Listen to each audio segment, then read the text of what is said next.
Hi, my name is Adam. I'm a second year psychology and social intervention PSI student at NYU.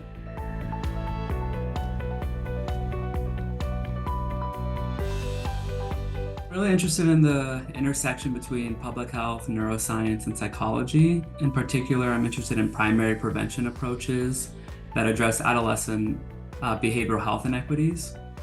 By behavioral health inequities, I mean substance use, mental health, and sexual health.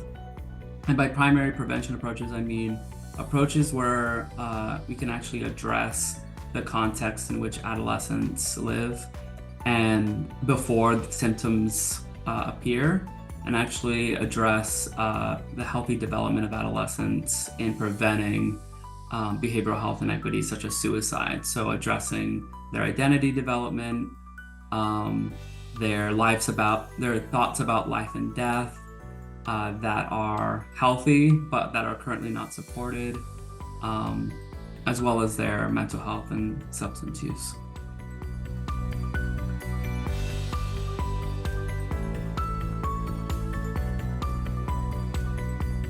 So I think what motivates me is that I guess I'll speak specifically to the program, to PSI, is that we're atypical in a good way. There's service that is embedded within the program that everyone is involved in from day one, where it's an expectation. It doesn't feel forced because there's joy in it. And I feel like every single person that's in the program and every professor, they have joy in trying to make the program better and creating spaces in which things are equitable and that students feel supported and that the program meets the needs of the students as well as the faculty. So for me personally, I feel like I'm motivated because I'm trying to keep up with the rest of them because I think they're just like leading the way.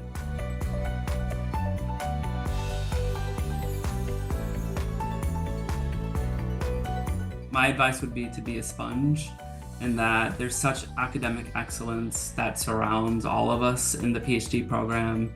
But the really important thing is to learn from others around you, as well as to soak up the advice that the professors have that are in the department. For example, my mentor, Pamela Morris-Perez, she has really taught me how to critically assess the field of adolescent suicide prevention and to really think through, like, even though we typically use different arguments for different things, how to really assess the evidence for those arguments and how to kind of critically assess where do we fit in the field.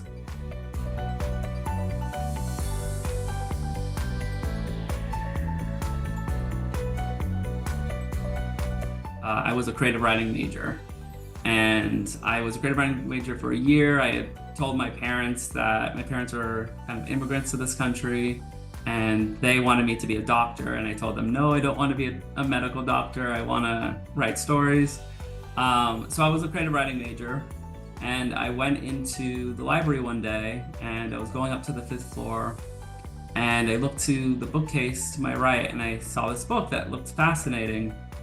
It was called The Spiritual Doorway to the Brain, a Neurologist's Journey for the God Experience.